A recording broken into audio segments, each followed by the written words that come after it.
Good evening बच्चों। Good evening to all of you. Welcome to GoPrep JEE channel. My name is Sanjeev Gaur और एक्सलेट JEE 2021 की series में आज इलेक्ट्रोस्टैटिक्स का फाइनल लेक्चर है।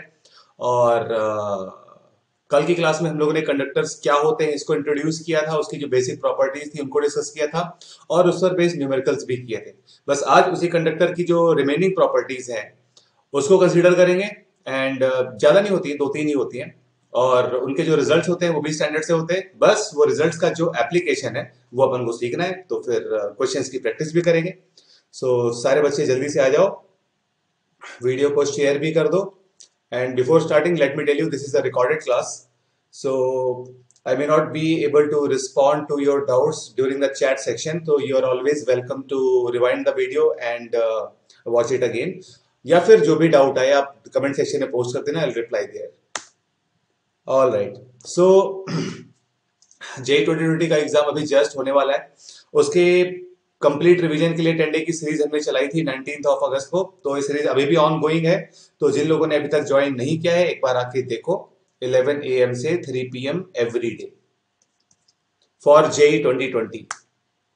अच्छा, फिर जेई मेन 2020 का exam analysis and question paper discussion, तो it will occur daily at 6 PM from 1st of September to 6th of September at GoPrep JEE channel. So make sure कि JEE में main के exam के analysis के लिए आप लोग जरूर आओ।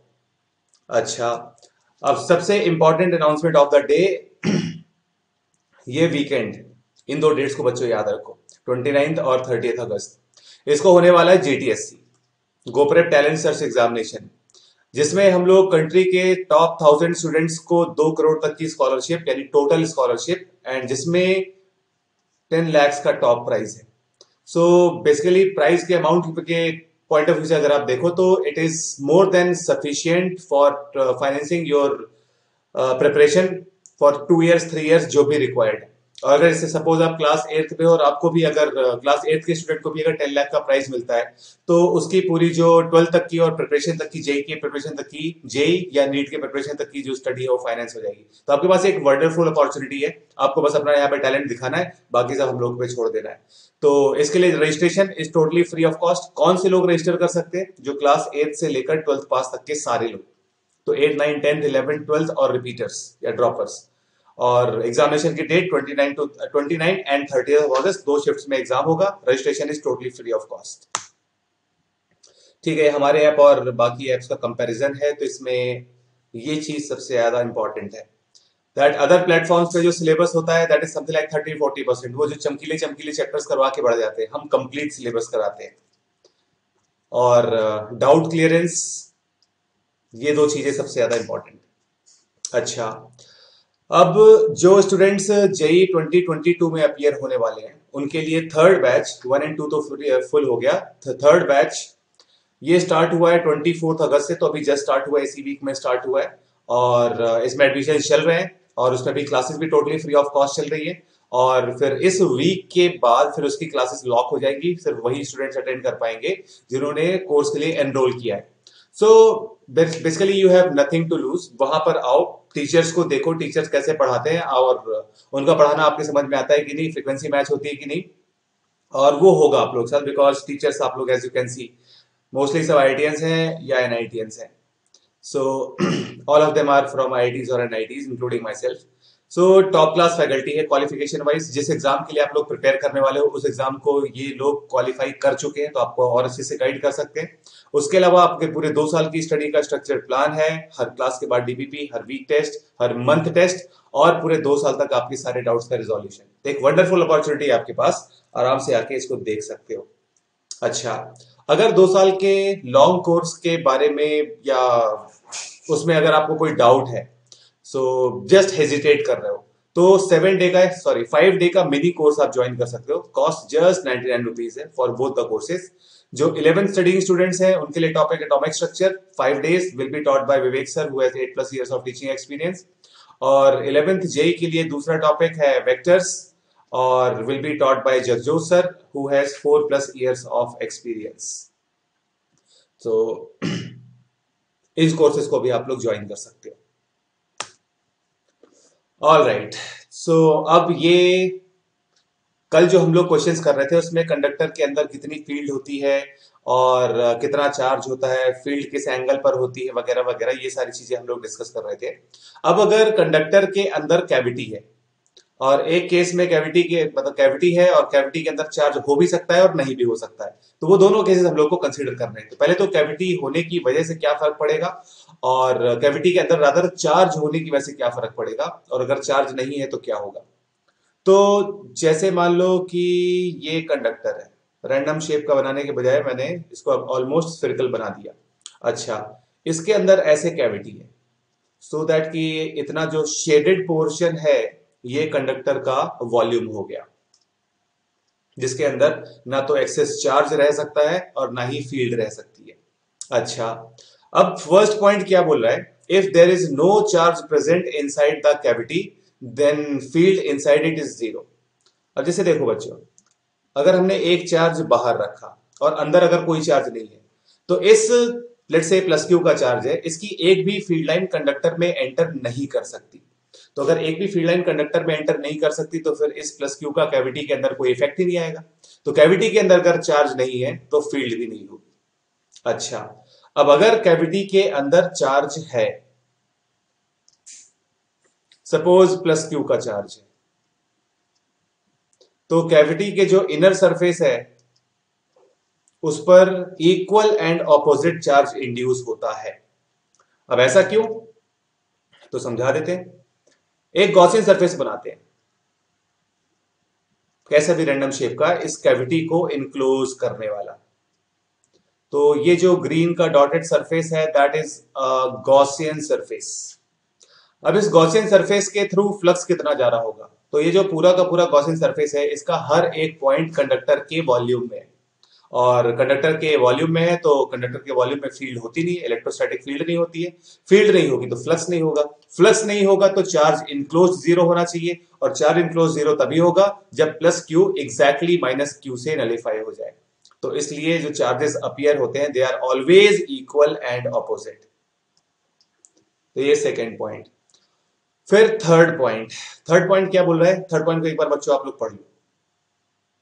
बस यही एक पॉइंट है जो अच्छे से समझ में आना चाहिए, बाकी 1 और 2 तो मेजोरिटी लोगों के क्लियर हो जाते हैं। थर्ड पॉइंट भी मैं आप लोगों का क्लियर कर देता हूं, फिर आगे बढ़ते हैं।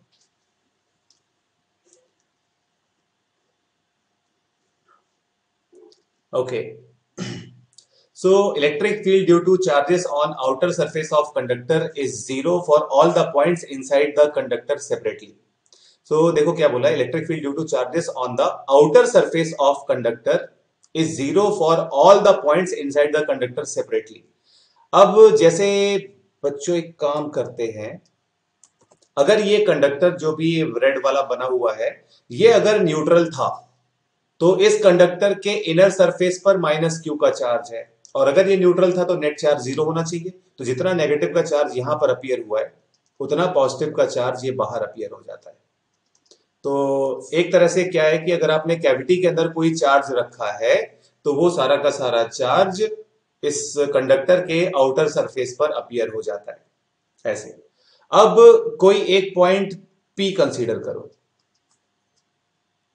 और इस पॉइंट पी पर जो फील्ड आएगी वो किसकी किसकी वजह से आएगी, तो जो सेंटर में प्लस क्यू का चार्ज रखा है वो कैविटी के सेंटर पे, फिर जो इनर सरफेस पर माइनस क्यू का चार्ज इंड्यूस हुआ है उसकी वजह से फील्ड आएगी, और फिर जो आउटर सरफेस पे प्लस क्यू का चार्ज है उसकी वजह से फील्ड आएगी। अब देखो, सिंस ये जो प्लस क्यू और माइनस क्यू दोनों मैग्नीट्यूड में इक्वल है, तो जितनी फील्ड लाइन इस प्लस क्यू से पास कर रही होगी या प्लस क्यू से निकल रही होगी वो सारी सारी फील्ड लाइन माइनस क्यू में एंटर हो जानी चाहिए। सो दिस मीन्स कि अगर यहां से प्लस क्यू से फील्ड लाइन चली तो जितनी फील्ड लाइन चलेंगी वो सारी की सारी कैविटी के सरफेस पर ही एंड हो जाएंगी, एक भी फील्ड लाइन बाहर नहीं निकलेगी, बिकॉज जो बाहर गॉसियन सरफेस बना रखा है उससे एक भी फील्ड लाइन नहीं जा रही है। तो इस प्लस क्यू और माइनस क्यू की सारी सारी फील्ड लाइंस कैविटी के सरफेस पर ही खत्म हो गई। इसका मतलब ये जैसे यहाँ पे मैंने कितनी 4 3 7 7 फील्ड लाइंस बना रखी है, इनमें से एक भी फील्ड लाइन पॉइंट पी तक नहीं पहुंच पा रही है। तो इन दोनों की वजह से जो नेट फील्ड पॉइंट पी पर आएगी वो जीरो आएगी। बिकॉज उसकी जो फील्ड लाइन है वो पॉइंट पी पर पहुंच ही नहीं पा रही है, और पॉइंट पी कंडक्टर के अंदर है, तो वहां पर फील्ड कितनी होनी चाहिए? 0। तो जो आउटर प्लस क्यू का चार्ज है उसकी वजह से भी पॉइंट पी पर जो फील्ड है वो 0 आ जाती है। तो और ये पॉइंट पी हम लोगों ने एकदम जनरल पॉइंट ले रखा है, ये पॉइंट कहीं पर भी हो सकता है कंडक्टर के वॉल्यूम के अंदर, कैविटी के अंदर नहीं, कंडक्टर के वॉल्यूम के अंदर कहीं पर भी आप इस पॉइंट पी को ले लो। इस पॉइंट पी पर पहली बात तो नेट फील्ड 0 आएगी, एंड जितने भी चार्जेस बाहर है उनकी वजह से अंदर फील्ड जो आती है वो 0 आती है। इसका एक सिमिलर सा रिजल्ट हम लोगों ने बच्चों पहले देखा हुआ है कि जैसे अगर एक यूनिफॉर्मली चार्ज्ड शेल है जिसपे चार्ज क्यू रेडियस आर, तो उसके अंदर जो फील्ड होती थी वो 0, और बाहर जो फील्ड होती थी that was K Q by R square surface पर। और अगर सरफेस से बाहर की बात कर रहे हो तो ऐसे। तो वैसा ही यहां पर जैसे देखो शेल जो है अगर ये सॉलिड कंडक्टर भी होता तो भी सारा का सारा चार्ज इसके आउटर सरफेस पर रिसाइड करता, और इस आउटर चार्ज की वजह से शेल के अंदर किसी भी पॉइंट पर इलेक्ट्रोस्टैटिक फील्ड नहीं आती। बस वही चीज यहां पर उन्होंने कैविटी वाले सिनारियो में एक्सटेंड कर रखी है। This is nothing new. So जो पॉइंट पी है वहां पर नेट फील्ड 0 होनी चाहिए, और वो जो फील्ड 0 है वो कैविटी के अंदर जो दो चार्जेस हैं जिसमें से एक प्लस क्यू है और एक माइनस क्यू जो इंड्यूस हुआ है, उन दोनों की वजह से नेट फील्ड पी पर 0 होगी, और जो आउटर सरफेस का प्लस क्यू का चार्ज है उसकी वजह से भी अलग से पॉइंट पी पर फील्ड 0 होगी। ओके, सो ये रहा अपने सामने पहला क्वेश्चन। क्वेश्चन एक बार देख लो, सॉल्व करते हैं।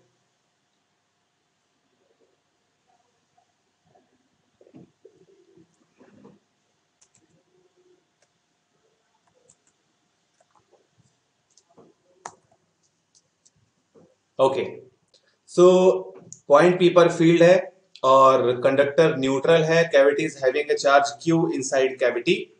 तो हम लोग को पॉइंट पी पर फील्ड चाहिए। अब देखो कैविटी के अंदर अगर क्यू का चार्ज है तो इनर सरफेस पर माइनस क्यू का चार्ज इंड्यूस होगा, एंड इसके आउटर सरफेस पर प्लस क्यू का चार्ज इंड्यूस हो जाएगा। ये जो पॉइंट पी जिसको हम लोग कंसीडर कर रहे हैं ये कंडक्टर के स्फीयर के बाहर है, और एक बार कंडक्टर के रादर स्फीयर के बाहर निकल गए तो उसका सारा का सारा चार्ज आप कंसंट्रेट कर सकते हो एक पॉइंट पर, और वो पॉइंट कौन सा होता है? सेंटर ऑफ स्फीयर, यानी कि यहां पर। तो ये जो प्लस क्यू का चार्ज है ये सारा का सारा it can be assumed to be concentrated at center of sphere and it will behave as point charge। point charge से p की डिस्टेंस स्मॉल r के बराबर है, तो जो फील्ड आ जाएगी सीधे के क्यू बाय आर स्क्वायर। बस ये आंसर है।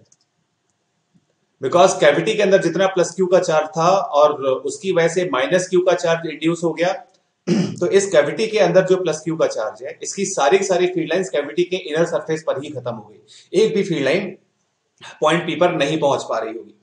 तो एक भी फील्ड लाइन अगर पॉइंट पी पर नहीं पहुंच पा रही है तो पॉइंट पी पर फील्ड किसकी वजह से आ रही होगी? जो आउटर सरफेस पर प्लस क्यू का चार्ज है। तो इनर सरफेस या कैविटी के अंदर जो चार्जेस है उनकी वजह से अगर फील्ड नहीं आ रही तो उन चार्जेस को हटा दिया, उनकी वजह से अगर कोई इफेक्ट नहीं आ रहा है तो हटा ही दिया। तो अब एक तरह से ये एक कंडक्टर बचा, सॉलिड कंडक्टर बचा, और उसके कंडक्टर के सरफेस पर प्लस क्यू का चार्ज है, पॉइंट पी कंडक्टर के सरफेस के बाहर है, तो it will behave as a point charge. Point charge की वजह से फील्ड का फॉर्मूला लगा दिया। ओके, अगला क्वेश्चन। सो इनफैक्ट इसको आप लोग घर पे करना, मतलब इसका सिंस आंसर दे रखा है और यस ग्राफ भी दे रखा है तो इसको आप लोग घर पे करना। इस क्वेश्चन को पढ़ो। कंडक्टर की बेसिकली बहुत सारे प्रॉब्लम्स, बहुत सारे वैरायटी के प्रॉब्लम्स होते हैं। तो जो चीजें स्टैंडर्ड आप लोग को मिल जाएगी और स्टडी नोट्स में मिल जाएगी वो उसके अलावा कुछ न्यू टाइप ऑफ स्टफ पर फोकस करते हैं। तो ये क्वेश्चन वैसा ही है, क्वेश्चन आप लोग पढ़ लो, सॉल्व मैं करता हूं। Let me adjust the desk for a bit. Okay, it has been adjusted. Alright, so आप लोगों ने क्वेश्चन पढ़ लिया होगा। तो एक मेटल स्फीयर है जिसकी रेडियस r1, स्फीयर यानी कि सॉलिड स्फीयर है, रेडियस r1 है, पोटेंशियल v1 तक चार्ज किया and then placed placed in a thin walled uncharged conducting spherical shell of radius r2, ठीक है. Find the potential acquired by spherical shell after it has been connected for a short time to the sphere by a conductor. तो basically जब ये sphere को shell से connect कर देते हो तो क्या होगा, ऐसे. तो जब इसको कनेक्ट करोगे तो जो अंदर वाला स्फीयर है उसका सारा का सारा चार्ज आउटर वाले स्फीयर पे चला जाएगा. और इस चीज को प्रूव भी कर सकते हैं. एक काम करते हैं, चलो मैं प्रूव कर देता हूं इसको. लेट्स से इस पर जो इनिशियल चार्ज था that was Q, rather Q1. अच्छा, कनेक्ट करने के बाद इस पर जो चार्ज बचा दैट इज Q डैश. तो आउटर सरफेस पे जो चार्ज आ जाएगा वो आ जाएगा Q माइनस Q डैश. अच्छा, अब अगर आप यहां पर पोटेंशियल लिखते हो तो सबसे पहले तो जो स्फीयर 1 है उसका पोटेंशियल लिखो, तो V1 डैश, और इसका पोटेंशियल कुछ तो V2 डैश. तो V1 डैश जो आएगा, V1 डैश अपने पास आ जाएगा KQ dash divide by R1. ये तो आ गया खुद के चार्ज की वजह से पोटेंशियल, और शेल के अंदर रखा हुआ है, शेल पर भी कुछ चार्ज है, तो KQ minus Q dash divide by R2. ये तो आ गया 1 का पोटेंशियल. अच्छा, अब 2 का पोटेंशियल लिखो. सो 2 का पोटेंशियल अगर आप लिख रहे हो तो देखो, अब इसमें 2 का पोटेंशियल नहीं लिख सकते. अगर ये सिमेट्रिकल होता तो लिख पाते, तो फिर पोटेंशियल वाले मेथड से तो नहीं कर पाएंगे. मैं एक दूसरा सिनेरियो बना देता हूं.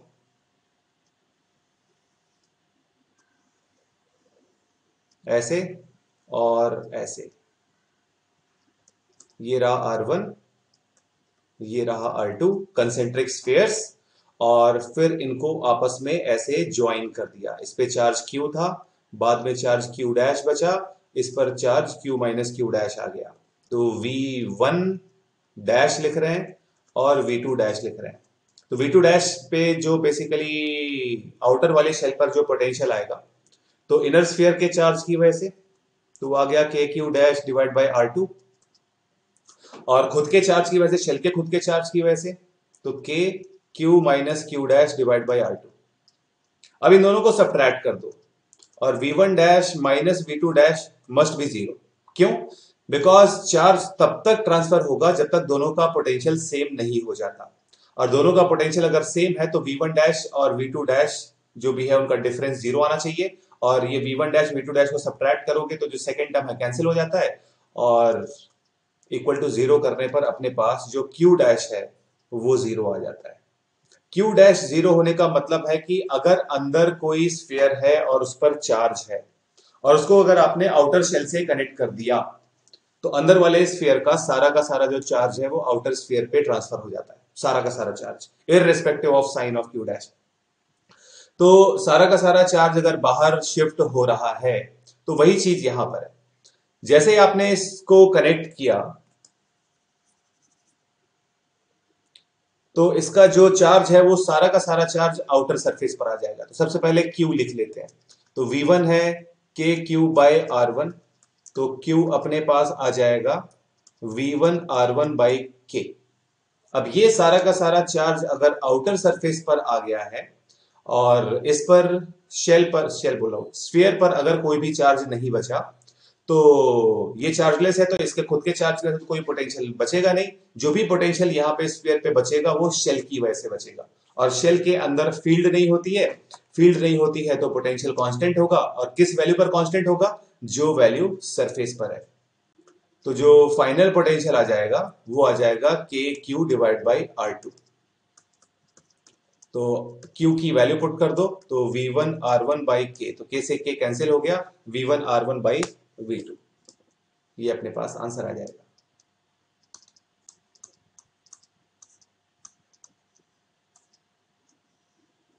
तो V2 equals to V1 R1 by R2. और कंसेप्ट सिर्फ इतना कि जब जैसे ही आपने स्फीयर को कनेक्ट किया आउटर शेल से, तो स्फीयर का जो सारा का सारा चार्ज होगा वो आउटर शेल में ट्रांसफर हो जाता है, फ्लो कर जाता है। तो इनर वाले स्फीयर पे कोई भी चार्ज नहीं बचा, तो उसका पोटेंशियल और शेल के सरफेस का पोटेंशियल सेम हो जाएगा। शेल के सरफेस का पोटेंशियल लिखा, बस क्यू की वैल्यू पुट कर दी। सिंस सारा का सारा चार्ज ट्रांसफर हुआ है तो क्यू वही रहने वाला है, डायरेक्टली अपने पास आंसर आ गया।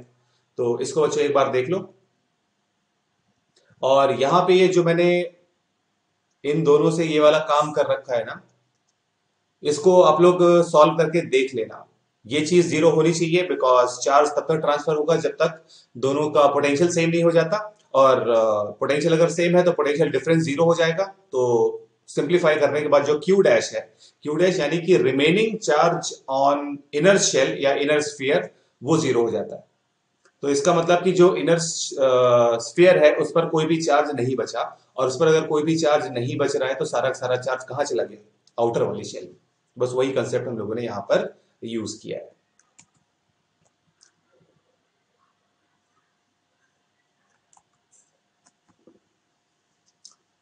ऑलराइट, सो आई होप ये आप लोग को क्लियर है। इस क्वेश्चन को अटेम्प्ट करो।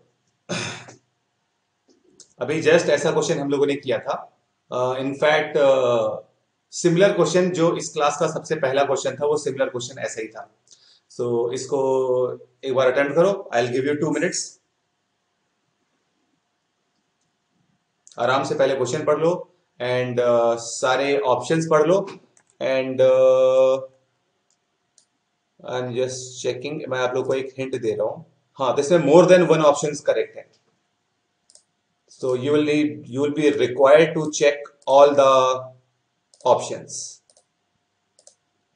So more than one is correct.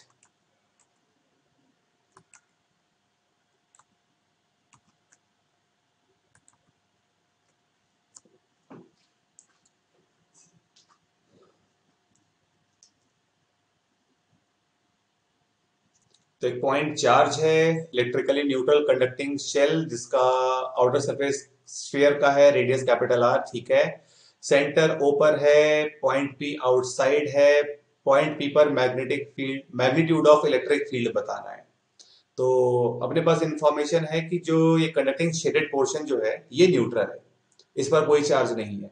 तो जो भी चार्ज अगर इंड्यूस हो, एक्सक्यूज मी, अगर कोई भी चार्ज अपीयर होगा या इंड्यूस होगा, तो वो ये जो प्लस क्यू का चार्ज रखा हुआ है कैविटी के अंदर, तो उसकी वजह से होगा। सो चार्ज डिस्ट्रीब्यूशन एक बार बना लो। कैविटी के अंदर चार्ज रखा हुआ है प्लस क्यू का, तो उसके इनर सरफेस पर माइनस क्यू का चार्ज अपीयर होना चाहिए। और न्यूट्रल है तो आउटर सरफेस पर प्लस क्यू का चार्ज अपीयर होना चाहिए। तो उन चार्जेस को मैं ड्रॉ कर देता हूं। Come on. ओके, तो यहां प्लस क्यू है तो इधर पर माइनस क्यू आ गया, और ये न्यूट्रल था तो नेट चार्ज जीरो होना चाहिए। तो ये जो भी स्फीयर है, मेटल है, कंडक्टर है, इसके इनर सरफेस पर माइनस क्यू का चार्ज है। टोटल चार्ज जीरो होने के लिए आउटर सरफेस पर प्लस क्यू का चार्ज आ जाएगा।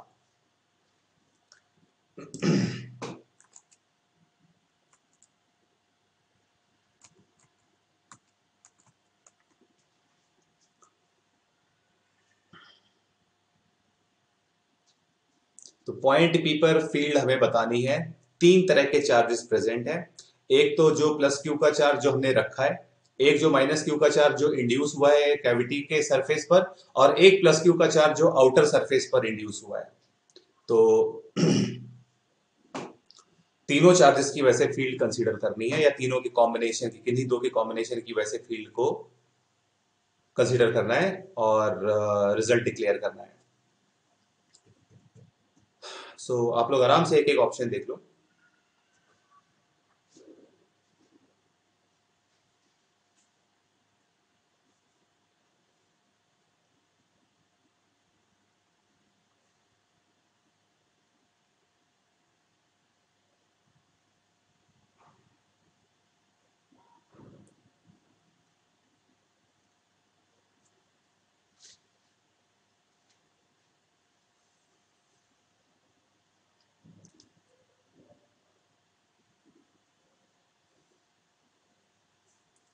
ओके, सो आंसर्स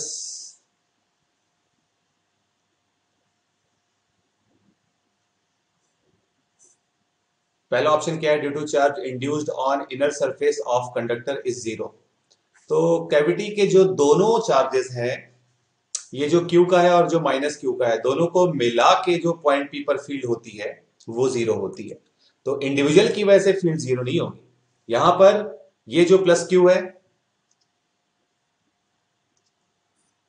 ये जो प्लस क्यू है और ये जो माइनस क्यू पूरे सरफेस पर इंड्यूस हुआ है, इन दोनों की कंबाइंड फील्ड पी पर जीरो है। इंडिविजुअल फील्ड जीरो नहीं होगी, इंडिविजुअल फील्ड तो आएगी।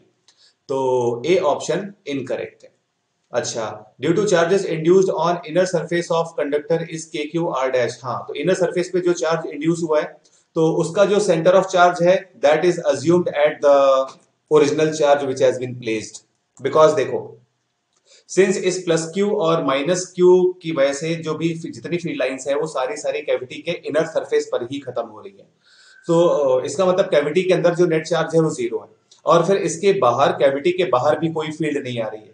तो फिर हम लोग एक तरह से बोल सकते हैं कि ये जो माइनस क्यू है which is distributed on the inner surface of cavity, उसका जो सेंटर ऑफ चार्ज है, जैसे सेंटर ऑफ मास होता है, तो वैसे सेंटर ऑफ जो चार्ज है वो इस प्लस क्यू के साथ कोइंसाइड कर जाता है।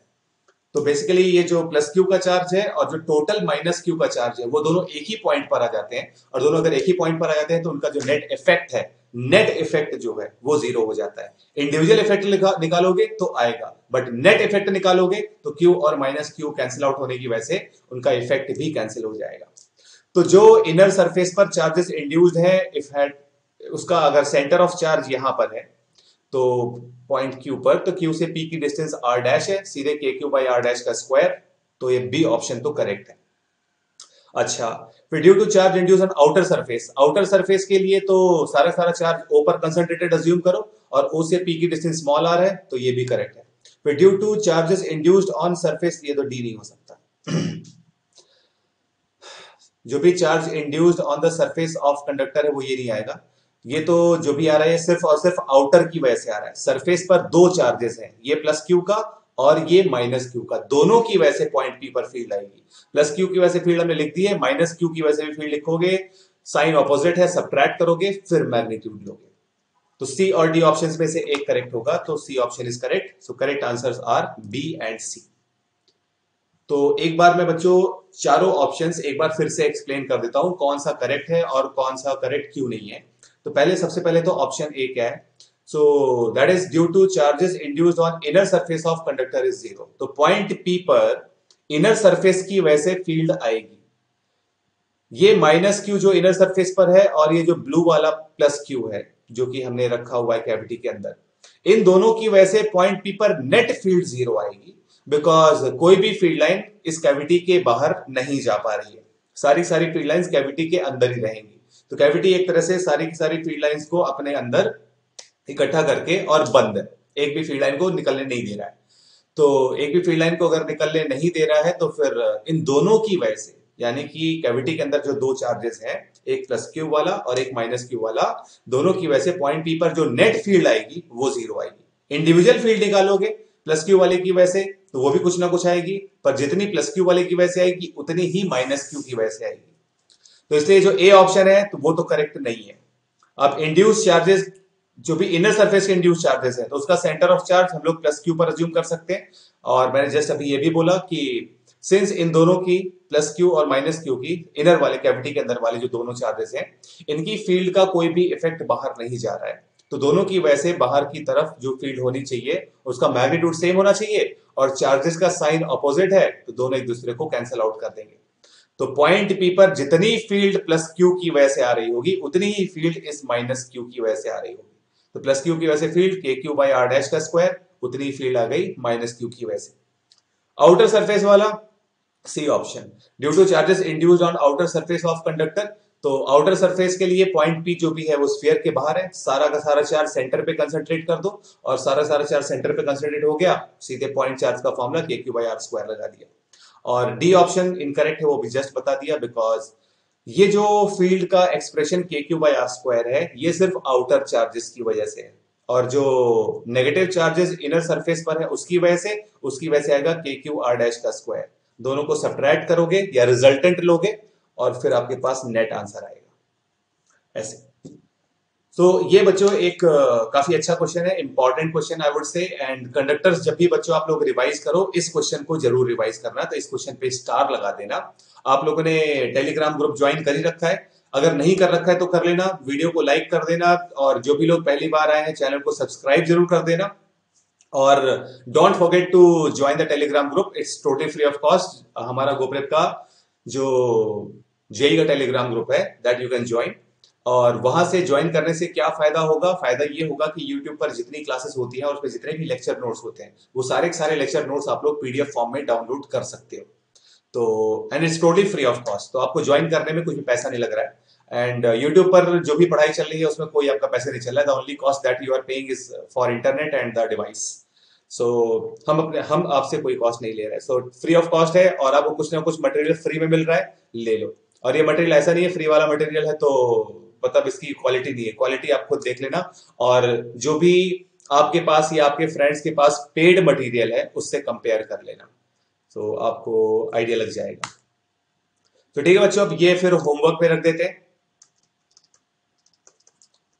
और हाँ, ये क्वेश्चन भी होमवर्क में रख देते हैं। इस क्वेश्चन पे भी मैं स्टार लगा देता हूं। इसका आंसर नोन है। ठीक है। सो दो तीन क्वेश्चंस मैंने आप लोग को होमवर्क ले दे दिए। कंडक्टर्स के लिए इतना सफिशिएंट है, फिर बाकी ट्विकिंग के लिए सारे कंसेप्ट्स तो अपन लोगों ने सारे कवर कर लिए, और थ्योरी जितनी सारी कवर कर ली। बस अब उसको वैरायटी ऑफ क्वेश्चंस में अप्लाई करना सीखना है, तो वो हम लोग विद प्रैक्टिस धीरे धीरे करते रहेंगे। सो बच्चों, with this electrostatics is finished. Next week से, नेक्स्ट क्लास से हम लोग स्टार्ट करेंगे कैपेसिटेंस। सो एनसीईआरटी माता की जय। एक बार एनसीईआरटी से कैपेसिटेंस पूरा पढ़ के आ जाना। आपके पास वीकेंड का टाइम है, जीटीएससी देने के बाद, जीटीएससी देना मत भूलना, टोटली फ्री ऑफ कॉस्ट है। और आपको अच्छी खासी स्कॉलरशिप मिल जाएगी, फीस में डिस्काउंट मिल जाएगा और प्राइज भी मिलेंगे। तो 29 और 30 अगस्त को जीटीएससी के लिए अप्लाई करना, रजिस्टर करना और अपीयर होना मत भूलना। और फिर उसके बाद जब जीटीएससी देने के बाद रिजल्ट का जब वेट कर रहे होगे, तो रिजल्ट जब तक आएगा तब तक बीच में अगर बोर हो रहे हो तो कैपेसिटेंस को एनसीईआरटी से पढ़ लेना, और अपन लोग नेक्स्ट क्लास में इसकी फोड़ा फाड़ी बचाते हैं। कैपेसिटेंस का बोर्ड में जो क्वेश्चन आता है वो न्यूमेरिकल आता है और जेई में न्यूमेरिकल आती है, तो कैपेसिटेंस के जो डेरिवेशंस हैं उनको हम लोग टच नहीं करेंगे। And we will be directly using the results, and results use करके फिर उनको क्वेश्चंस में अप्लाई करेंगे। डिफरेंट टाइप ऑफ कैपेसिटर्स भी करेंगे, और उनका कैपेसिटेंस कैसे निकालते हैं, क्या मेथड है, वगैरह वगैरह, एवरीथिंग इन डिटेल। सो ठीक है बच्चों, that was all for today. Thank you once again for your patience for this recorded class. And जो भी आप लोग के कमेंट्स हैं और जो भी आप लोग के डाउट्स हैं, कमेंट सेक्शन में आप लोग नीचे पोस्ट कर देना, I will reply them there definitely. And अगर कोई छोटी सी चीज अगर मिस हो गई हो तो ऑलवेज आप वीडियो को रिवाइंड करके देख सकते हो। So thank you once again coming here, and you are here at GoPrep J channel. My name is Sanjeev Gaur. I am signing off. All the best and stay safe.